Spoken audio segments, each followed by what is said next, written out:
Stochastic Oscillator adalah sebuah indikator yang menghitung volume perdagangan. Indikator ini bisa digunakan sebagai strategi trading. Dan sekarang mari kita belajar tentang indikator Stochastic Oscillator ini ya. Di kalangan trader, Stochastic Oscillator ini jadi indikator yang populer. Baik dari pemula ataupun yang sudah profesional. Untuk pemula itu terkenalnya itu karena mudah dimengerti dan digunakan. Stochastic Oscillator ini dapat memberi petunjuk kapan waktu terbaik trader itu untuk membeli atau menjual. Nah, seperti biasa ya, tidak ada metode strategi indikator itu yang 100%. Nggak bisa, nggak ada. Tapi paling tidak, indikator ini bisa membantu kita memperkirakan kapan waktunya kita buy, kapan waktunya kita harus sell. Sebelumnya kita coba belajar sejarah dulu ya, seperti biasa ya. Jocelyn itu penemu stokastik sekitar tahun 1950 ya. Bisa dibaca sendiri ya di sini. Kalau itu sebenarnya secara nggak sengaja ditemukannya Stochastic Oscillator itu, karena Jocelyn itu kesulitan membaca grafik atau candle, dan dia secara tidak sengaja menemukan indikator ini. Bisa dibaca ya sendiri ya.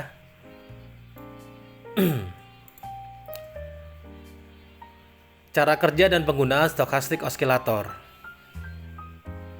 Jadi, stokastik ini mendeteksi kondisi jenuh. Jenuh apa? Jenuh beli dan jenuh jual. Kenapa disebut jenuh? Itu pengertiannya adalah over, terlalu. Harga itu naiknya terlalu tinggi, harga itu naiknya terlalu turun. Jenuh beli disebut overbought, jenuh jual disebut oversold. Kedua hal inilah yang paling utama dari Stochastic Oscillator indikator ini. Dalam stokastik itu ada dua garis, disebut garis percent K and percent D. Nah, apa itu percent K? Persen K ini adalah garis utamanya dari indikator ini. Disebut juga signal line. Dan untuk persen D-nya ini disebut trigger line. Trigger line itu adalah rata-rata dari pergerakan garis persen K. Kedua garis ini kalau dalam pergerakan normal dia akan berjalan beriringan, tapi dia akan terjadi perpotongan. Perpotongannya itu pada titik-titik tertentu. Nah, perpotongan dari persen D dan persen K ini itulah sinyal yang kita pakai. Saat perpotongan ke atas itu disebut golden cross. Saat perpotongan ke bawah itu disebut dead cross. Golden cross kita gunakan sebagai sinyal untuk buy.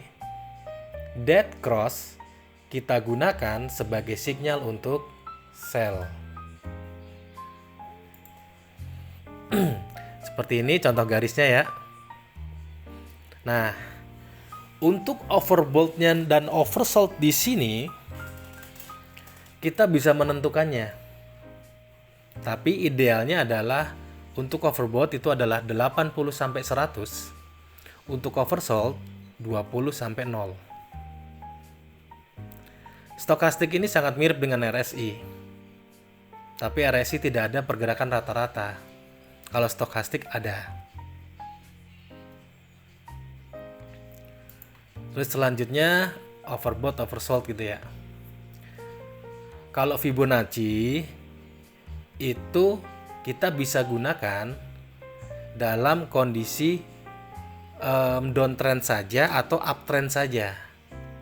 Tapi kalau stokastik itu tidak mengenal seperti itu.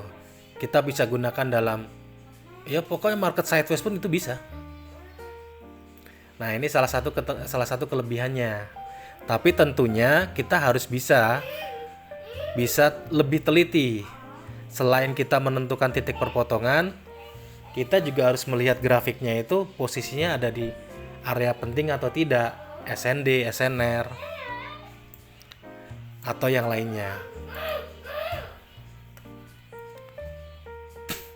Selanjutnya ini adalah posisi uptrend ya. Posisi uptrend. Kita lihat yang saya tandai di sini.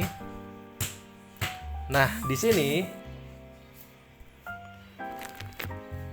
posisinya kondisi stokastik itu posisinya oversold.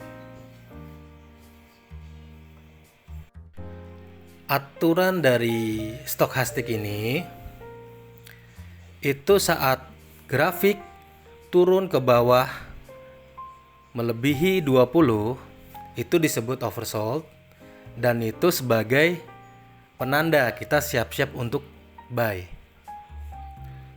Kenapa saya sebut sebagai penanda? Karena aturannya kita harus menunggu dulu. Kita harus menunggu dulu kedua garis persen D dan persen K ini kembali naik setelah melakukan perpotongan ke atas melebihi 20-nya. Nah, saat melebihi 20-nya ini, disitulah kita melakukan entry buy. Untuk targetnya, idealnya kalau murni menggunakan indikator ini adalah di angka 80-nya.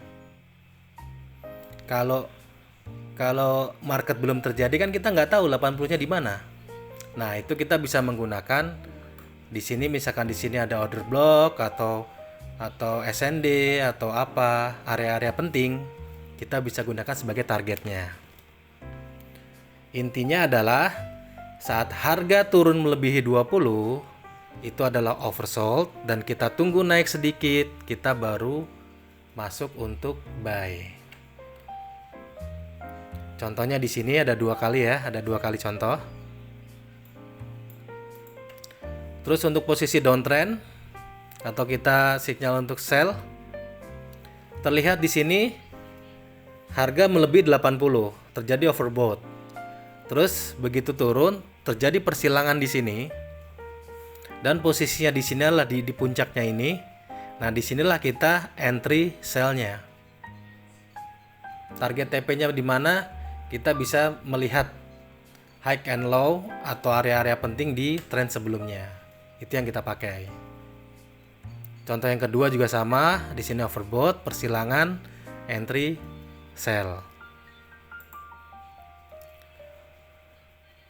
Terus menemukan divergen dengan stokastik. Selain untuk mengetahui kapan posisi overbought dan oversold, stokastik itu juga bisa dipakai untuk mengetahui bullish divergen atau bearish divergen. Seperti di video sebelumnya tentang RSI, divergen itu adalah perbedaan. Nah, contohnya perbedaan itu apa sih? Contohnya di sini. Perhatikan, di dalam grafik candle ini adalah turun. Sedangkan di dalam stokastiknya ini adalah naik. Artinya apa? Artinya terjadi perbedaan arah. Di mana grafik candlenya turun, di stokastiknya itu adalah naik. Perkiraannya dalam beberapa waktu ke depan akan terjadi kenaikan harga. Ya, kenaikan harga. Jadi misalkan di sini sudah terjadi oversold nih. Terus ternyata oversoldnya ini dia turun lagi, terus dia naik lagi di sini. Nah, terjadi divergen. Nah, ini bagus sekali. Kenapa bagus sekali? Karena divergen itu tidak bisa berdiri sendiri. Dia hanya menunjang atau pelengkap saja. Metode utamanya tetap kalau yang saat ini adalah stokastik. Seandainya ada stokastik yang posisinya dia sudah oversold dan ternyata ada divergence seperti ini, oke, kita entry. Entry-nya lebih meyakinkan. Peluangnya lebih besar untuk win rate-nya. Untuk divergent bearish-nya seperti ini. Di grafik candle-nya dia naik, tapi di stokastiknya dia turun. Nah, ini jadi penambah nih. Wah, ini bagus nih. Bagus untuk apa? Untuk entry. Kalau misalkan saya nemu kayak gini, agak gedein lot dikit lah, enggak apa-apa.